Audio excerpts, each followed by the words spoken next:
4 में रात का। और कैसे हुआ, मैं आ रहा था तो सो गाइस अब शुरुआत करते हैं। और अब मैं बताता हूँ कि कैसे मेरे साथ वो दुर्घटना घटी। अगर किसी को नहीं पता मैं किस दुर्घटना की बात कर रहा हूँ तो मैं बता दूं कि मेरा आज से 2 दिन पहले एक एक्सीडेंट हुआ था। और वो हुआ था बभनी में, जिसमें मेरी हैरियर का फ्रंट का पूरा पार्ट डैमेज हो चुका है। अब स्टार्टिंग से मैं तुम लोगों को बताता हूँ ये सब प्रकरण कैसे हुआ, कहाँ था मैं, किस तरीके से था, क्या क्या हुआ, क्योंकि पिछले वीडियो में तुम लोगों को सारी चीज़ें डिटेल में नहीं पता है, बस ऊपर ऊपर से दिखाया गया है। तो शुरू करते हैं। ये बात है 12 तारीख की रात की, 12 नहीं 11 तारीख के रात की, 11 मार्च की रात की। रात को मैं एक फंक्शन से लौटा। फंक्शन से लौटने के बाद हम लोग को निकलना था वाराणसी। तो उसी समय हम लोग निकल गए। फंक्शन से आने के बाद मैं निकल गया वाराणसी। वाराणसी हम लोग पहुँचे करीब सुबह 6, साढ़े 6, 7 बजे। 7:30 बजे पहुँचने के बाद हम लोग चले गए दशाश्वमेध घाट। वहाँ गंगा जी में नहाए, फिर विश्वनाथ बाबा का दर्शन किए। हम लोगों को 2-3 घंटा लग गया था बाबा का दर्शन करने में। तो वहाँ आज तो क्या, उस दिन इतना भीड़ था ना मंदिर में, इतना ज़्यादा भीड़ था, पता नहीं इतना किस चीज़ का भीड़ था भाई। ना सोमवार था ना कुछ था, गुरुवार का दिन था, फिर भी इतना ज़्यादा भीड़ था। तो 9 बजे लाइन में लगे लगे हम लोग को 11 बज के लाइन से निकलते ही। और वहाँ पे हमको एक बाबा मिल गए थे, वो हमको पूरा मंदिर घुमा रहे थे। मंदिर घुमाने के बाद आसपास के जितने भी मंदिर है वो घुमाए। वो सब करते करते बज गया 12। तो जिस काम के लिए हम लोग गए थे उस काम का टाइमिंग था 12 बजे ही का। तो हम लोग वहाँ से निकल गए, अपना काम किए। फिर वो सब करने के बाद हम लोग करीब 2:30 बजे निकल गए बनारस से। बनारस से निकलने के बाद हम लोग सुबह से खाली पेट थे, कुछ खाए पिए नहीं। तो करीब रामनगर पहुँचने पहुँचने के बाद हम लोग चाट खाए। चाट खाने के बाद हम लोग निकल गए। निकलने के बाद सीधे हम लोग नॉन स्टॉप चल रहे थे। नॉन स्टॉप चलने के बाद हम लोग सीधे रुके मारकुंडी घाटी में। हाँ, मारकुंडी घाटी हम लोग सीधे रुके वहाँ पे। रामनगर से चलने के बाद मारकुंडी घाटी में रुक के मैं चाय पिया और वहाँ से मस्त व्यू का नज़ारा ले रहा था। मारकुंडी घाटी हम लोग पहुँचे थे करीब पौने 5 बजे, 4:45 बजे, शाम के 4:45 में हम लोग मारकुंडी घाटी पहुँचे। चाय वाय पिए, वहाँ से मस्त नज़ारा देखा मैं और फिर वहाँ से निकल गए। फिर वहाँ से आते आते हम पहुँचे बभनी। बभनी में पहुँचा था करीब 7 बजे। और 7:04 में मेरा हुआ एक्सीडेंट। क्या हुआ, एक्सीडेंट हो गया मेरा 7:04 में रात का। और कैसे हुआ, मैं आ रहा था तो सामने से एक गैया दौड़ के आई। गैया को बचाने के चक्कर में स्टीयरिंग लेफ्ट काटा और लेफ्ट में एकदम पेड़ था, बहुत कम ही डिस्टेंस का फासला था। लेफ्ट काटते के साथ गाड़ी सीधी जाकर पेड़ में भिड़ा, भम, पेड़ में भम से भिड़ा। गाड़ी पूरा डैमेज हो गया और इतना टाइम ही नहीं मिला कुछ देखने समझने का ना। एयरबैग इतने फास्ट खुले, डिप्लॉय होने के बाद तुरंत पंचर हो गया। मतलब एकदम अंधेरा छा गया था। अंधेरा होने के बाद फिर गाड़ी का एयरबैग जैसे खुला, केबिन लाइट जल गया, हज़ार्ड लैंप ऑन हो गए, गाड़ी का लॉक खुल गया। जैसे फिर मेरा आँख खुला तो गाड़ी पूरा धुआं धुआं हुआ था। सबसे पहले अपना सीट बेल्ट खोला, दादाजी को देखा सेफ है कि नहीं, दादी को देखा सेफ है कि नहीं। गाड़ी से फिर तुरंत उतरा, दोनों को उतारा गाड़ी में, क्योंकि पूरा धुआं हो गया था तो रिस्क नहीं ले सकते थे अंदर में कैसा गैस था क्या था। वैसे तो पाउडर होता है एयरबैग के अंदर, वो था, वो निकल के पूरा गाड़ी में फैल जाता है। तो फिर उसके बाद एक्सीडेंट हुआ, सबको निकाला और सबको निकालने के बाद सबको देखा सेफ। उसके बाद गाड़ी का हालत देखा, गाड़ी का हालत देख के तो बहुत बुरा लगा, आंसू भी आ गया था उस समय मेरे आँख से कि ऐसा कैसे कर दिया मैं। और एक्सीडेंट भाई पेड़ में मारने के बाद करीब गाड़ी पेड़ को ठोकने के बाद ना करीब नहीं तो 10 कदम पीछे आ गया था। और वो एकदम महसूस नहीं हुआ था ना, बस एक लगा जब टकराया ना गाड़ी बम से आवाज़ किया था, लगा कि बहुत तेज किसी चीज़ में कुछ टकराया है। अब वो एयरबैग खुलने का था कि पेड़ गिरने का था समझ नहीं आया। गाड़ी करीब पेड़ से टकरा के 15 कदम पीछे आ गया था, लेकिन वो महसूस ही नहीं हुआ कि गाड़ी पीछे आया है। सीट बेल्ट वगैरह लगे, हम लोग सीट बेल्ट पहने थे, एयरबैग खुला तो हम लोग बच गए। फिर ये सब हुआ, वहाँ पे भीड़ लग गया। भीड़ लगने के बाद दादा दादी को साइड कर दिया। मैं गाड़ी के ही पास था, अगर गाड़ी के पास नहीं रहता तो लोग हो सकता था दौड़ फोड़ मचा देते गाड़ी में, क्योंकि पेड़ गिर गया था। पेड़ के बगल में एक घर था खपड़े का। ये सब हो गया। और जो घर वाला था ना थोड़े 5-10 मिनट के बाद पहुंचा एक्सीडेंट के, जब पेड़ गिर गया उसके बाद। तो जब वो पहुंचा ना तो वो नाटक करना चालू कर दिया कि मैं घर के अंदर ही था, मेरे को पैसा मिलना चाहिए, क्योंकि मैं मर जाता तो ये हो जाता वो हो जाता। मतलब बेफिजूल का इंजाम लगाना चालू कर दिए पैसा खाने के चक्कर में। तो और उसके साथ ना एक और आदमी आ गया, वो दारू पी के बम था एकदम। उसके वजह से ही सारा तमाशा चालू हुआ। वो फ़ोन करके किसको किसको बुला लिया, फॉरेस्ट वाले को, बिजली वाले को, पुलिस वालों को। तो उसके वजह से तमाशा चालू हुआ। और तमाशा चालू हुआ वैसे ही, मतलब जैसे एक्सीडेंट हुआ मैं 5 मिनट के बाद 5 मिनट का तुरंत पापा के पास फ़ोन लगाया। पापा फ़ोन लगाया, मैं तो उस समय अकेले था, डर लग रहा था कि कोई साथ में है नहीं। फिर आप पास के ही थे एक भैया, वो तुरंत आए। तो फिर मेरे को लगा चलो साथ में अब तो कोई है। तो फिर सब नॉर्मल हुआ, भैया लोग आए, नॉर्मल हुआ। मैं बहुत ज़्यादा टेंस था, सब सही हुआ। फिर मैं नॉर्मल हुआ, वहाँ से मैं हट गया, भैया लोग गाड़ी के पास खड़े हो गए। फिर पहुँचा पुलिस। पुलिस पहुंचने के बाद सब तमाशा चालू हो गया वहाँ पे। अब पुलिस वाले वहाँ पहुंचे और नाटक करने लगे, मेरे को पकड़ के थाना ले जाने का बात होने लगा, ये वो होने लगा। तो करीब करीब आधा घंटा से वो लोग को टरका के रखे, मैं थाना में नहीं गया, मैं साइड हो गया था। भैया लोग ही सब बात कर रहे थे वहाँ पे, तो बात करते करते फिर आखिरी में हुआ कि नहीं थाना तो जाना ही पड़ेगा। फिर भाई मेरे को गाड़ी में वो लोग अपने बैठाए और थाना ले गए। पहली बार पुलिस स्टेशन में जाके मैं कैदियों के टाइप से नीचे बैठा, वो मेरे को कार में बैठा के ले गए। बैठा के तो इतना इज्जत से ले गए कि पता नहीं इतना अच्छे से ले गए, कुर्सी टेबल में बैठाए हैं। लेकिन वहाँ ले जाने के बाद मेरे को नीचे एक दरी बिछा हुआ था और दो भैया जान पहचान के नीचे पहले से बैठे हुए थे। कैसे बैठे थे बताता हूँ। तो मेरे को उसी दरी में बैठाया भाई, इतना बुरा लग रहा था, इतना बुरा लग रहा था ना। पहली बार पुलिस स्टेशन में इस तरीके से गया था मैं। अब वो दो भैया वहाँ कैसे पहुँचे थे, जब पुलिस वहाँ पे आया था ना स्पॉट पे, तो मेरे को ले जाने का बात हो रहा था।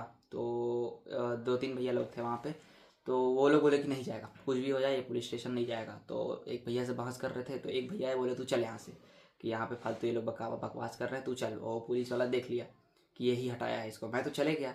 और उन भैया को देख लिया वो, तो उनको धर लिया कि तू काहे हटाया उसको, कहाँ लेके गया वो लोग बताया नहीं। तो वो लोग उठा के वो, और एक दूसरे का पता नहीं वो कैसे पहुंचा था, एक तो मेरे को हटा रहे थे, दूसरे का पता नहीं। 2 लोग पहुंच गए थाना, मेरे से पहले ही वो लोग को पहुंचा दिए।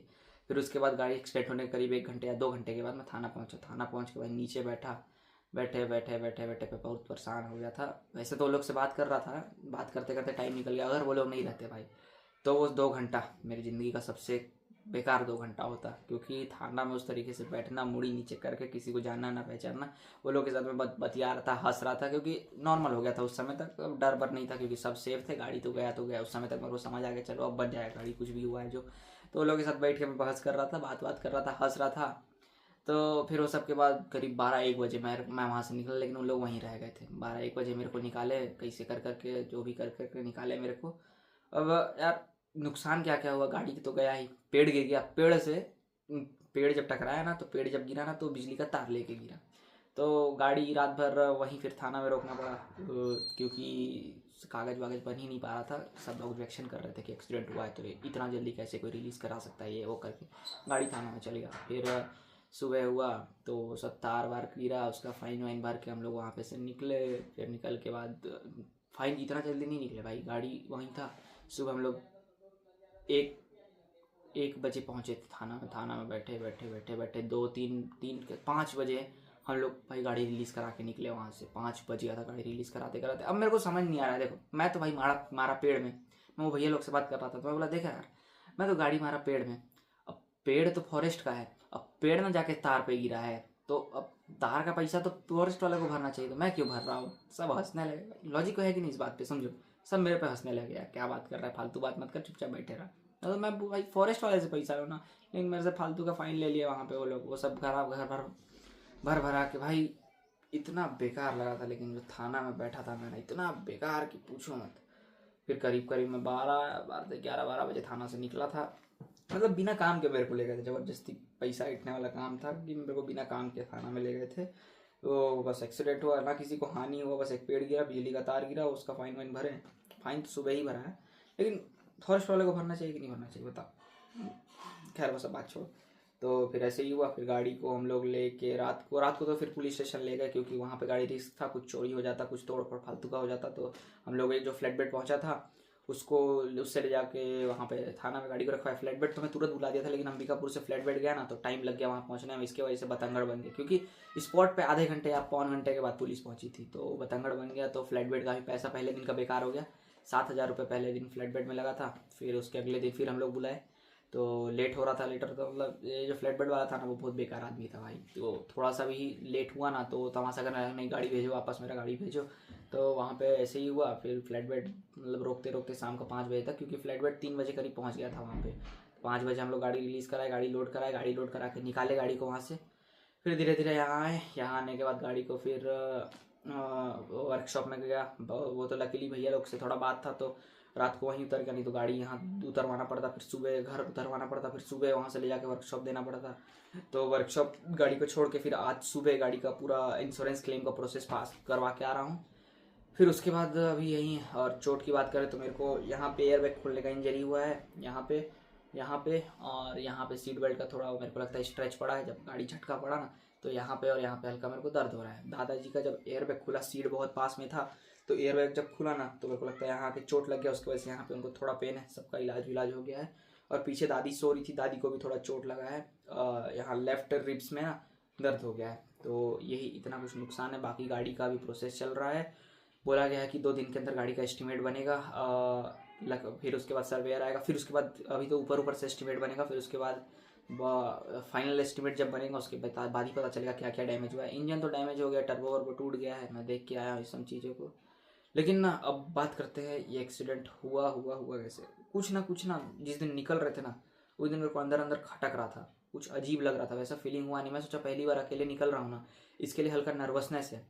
कुछ ना कुछ तो खटक रहा था मेरे को, कुछ ना कुछ खटक रहा था कि यार कुछ गड़बड़ है। फिर मैं सोचा नर्वसनेस होगा इसलिए ऐसा लग रहा है। फिर दादी भी बोली कि नहीं चलते हैं, रात हो गया है, फालतू का लेट होगा, ऐसे वैसे दादी भी बोल रही थी। तो हम लोग बोले कि नहीं चलते हैं, अब सब बात हो गया, फाइनल हो गया, नंबर अपॉइंटमेंट ले लिए थे तो चलते हैं। फिर निकलते भाई मेरा कुत्ता रैम्बो, वो भी मेरे को इतना अजीब तरीके से देखा ना, मेरे को उस समय लगा यार बड़ा अजीब लग रहा है, मेरे को बड़ा अजीब लग रहा है। क्योंकि रैम्बो इस तरीके से हरकत कर रहा था ना उस समय, वैसा कभी किया ही नहीं था। अब पता नहीं क्या मेरे को अलग लगा या वो वैसे ही करता है। मतलब उस समय ना मेरे को लगा यार बहुत अलग हरकत कर रहा है ये, एकदम मासूमियत से देख रहा था कि यार मत जा रोकने टाइप से कर रहा था, मेरे को पकड़ ले रहा था एकदम। लेकिन फिर उस समय भी निकला फिर वहाँ पहुँचा। फिर गाड़ी चलते चलते हम लोग पहुँच गए बनारस से कोई दिक्कत नहीं हुआ। मतलब रात को घर से निकलते ना मेरे को कुछ ना कुछ खटक रहा था कि कुछ गड़बड़ हो सकता है। मैं लेकिन नज़रअंदाज किया उस चीज़ को। फिर आखिरी होते होते अनहोनी हो ही गया। अब मैं एक बार के लिए तो लगा था क्या करने गया था मैं, क्या हो गया। बता भगवान का दर्शन करके वापस आ रहा था, इतना बड़ा नुकसान होता। पहले बार के लिए तो बहुत कोसा कि बता यार भगवान का ही दर्शन करके आ रहा था मैं, और मेरे साथ ऐसा हो गया। लेकिन फिर उसके बाद एक बार के फिर मैं शांत हुआ, जब मेरा होश सब सही चढ़ा तो फिर एक बार के लिए लगा यार इतने में ही टल गया, ये बहुत अच्छी बात है, भगवान का कृपा था। नहीं तो मेरे साथ 2 पैसेंजर भी थे, अगर कुछ ज़्यादा इम्पैक्ट होता तो वो लोग को चोट लग सकता था। मान लो मैं और दादाजी तो सीट बेल्ट पहने थे, दादी पीछे बिना सीट बेल्ट के थी, मतलब सो रही थी। तो फिर उस चीज़ को सोच के मैं सोचा कि हाँ चलो भाई, मतलब होना होता तो बहुत बड़ा भी हो सकता था, ये तो कम में ही टल गया, यही चीज़ था। अब देखो गाड़ी बनने में बहुत समय लग जाएगा यार, दुख इस बात का है ना, गाड़ी बहुत टाइम लगा देगा, 1.5 महीना कहीं नहीं गया है गाड़ी, क्योंकि इंश्योरेंस वाला प्रोसेस बहुत लंबा होता है, बहुत लंबा। मेरे पास लाइसेंस तो है, सब कागज वगैरह जमा हो गया है। अब आज या कल में एस्टिमेट बनेगा रफली, फिर सर्वेयर आएगा, फोटो वोटो अपलोड होगा, फिर उसके बाद गाड़ी जब खुलना चालू होगा उसके बाद मतलब बहुत लंबा प्रोसेस हो जाएगा। लेकिन यही है ना, खटका था बात, घर से निकलते बात खटक रहा था, कुछ गड़बड़ होगा। लेकिन मैं थोड़ा नर्वसनेस सोच के, क्योंकि लग रहा था पहली बार मैं निकल रहा था ना, ड्राइवर कोई साथ में नहीं था, नहीं तो मैं लंबा भी गया हूँ तो साथ में ड्राइवर मतलब सानू चाचा थे, तो लगता था कि चलो बगल में है। तो इस बार पहली बार दादा दादी को लेके निकल रहा था, पहली बार में ही कांड हो गया, पहली ही बार लेके निकला, पहली ही बार में कांड हो गया। ऐसा गलत हो ही गया तो अब क्या बोल सकते हैं। चलो अब यही कहानी है मेरा। लेकिन वो थाना वाला किस्सा यार बहुत बेकार था। पैसा कितना लगा, पहला दिन फ्लैट बेड गया 7,000 रुपये लगा, दूसरे दिन फ्लैट बेड गया 11,000 में गया था, 2,000 रुपये हॉल्टिंग चार्ज ले लिया, 13,000 ये हो गया। फिर बिजली वाले का 10,000 का फाइन भरा, 10,000 वहाँ लग गया। फिर 12,000 रुपये मिसलिनियस एक्सपेंसेस था, अब समझ लो क्या था, 12,000 रुपये मिसलिनियस एक्सपेंस में गया वो। इतना कुछ खर्चा हुआ, करीब 12 इधर 12 और 10 22 और 7 29 और 11 30 40 41 42,000 रुपये लग गया, 42,000 रुपये लग गया। अभी तक 42,000 रुपये लगा है गाड़ी को बस वहाँ से यहाँ लाने में 42,000 रुपये खर्चा हो गया है। अब इसके आगे देखो, अभी क्लेम किया हो तो 2,000 रुपये जमा तो नहीं कराया मेरे से, जो क्लेम का पैसा होता है। और ये सब वीडियो भाई जो भी है, गाड़ी जब उसका इंश्योरेंस क्लेम पास हो जाएगा उसके बाद ये वीडियो रिलीज़ करूँगा। मैं नहीं चाहता कि फालतू बात का बतंगड़ बने या कुछ गड़बड़ मेरे तरफ से हो जाए, और लोग कुछ गलत समझ ले इस बात को उस बात को, इसीलिए अभी ये सब वीडियो प्राइवेटाइज रहेंगी। जब सब मेरा गाड़ी बन जाएगा उसके बाद मैं ये वीडियो रिलीज़ करूँगा। मतलब जब ये वीडियो आएगी ना तो समझ लेना है तो मेरा गाड़ी का काम चालू हो गया है या मेरा गाड़ी बन के आ गया है। तो बस यही है। एक्सीडेंट हुआ था मेरा 13 मार्च शाम को 7:05 पे, 5 नहीं 2 या 3, 13 मार्च शाम को 7:02 या 3 पे मेरा एक्सीडेंट हुआ था। 13 नहीं भाई, 12 तारीख, हाँ 12 मार्च शाम के 7:05 में बोमनी में मेरा एक्सीडेंट हुआ था, पेड़ में। ये डेट याद रहेगा, कभी भूलूंगा नहीं। पहली बार यार, पहली बार। तो यही सब कहानी थी, कैसे कैसे मेरे साथ क्या क्या हो गया। अब क्या बोल सकते हैं यार, यही सब चीज़ें हैं। आज की इस वीडियो में इतना ही। अब देखना ये है कि गाड़ी कब तक बनता है, क्या होता है। तो बस आज के इस वीडियो को इतना ही। हाथ जोड़ के बोलूँगा भाई सीट बेल्ट पहना करो गाड़ी में। लेट जाऊँ क्या, सीट बेल्ट पहन के चला करो गाड़ी में। अगर आज सीट बेल्ट नहीं पहने रहते ना तो मैं तुम लोग को इतना बोलता फिरता नहीं दिखता, हॉस्पिटल में एडमिट मिलता, मुँह कान फूटा हुआ होता मिलता मेरा। चलो अब मिलते हैं अगले वीडियो में। Till then be safe.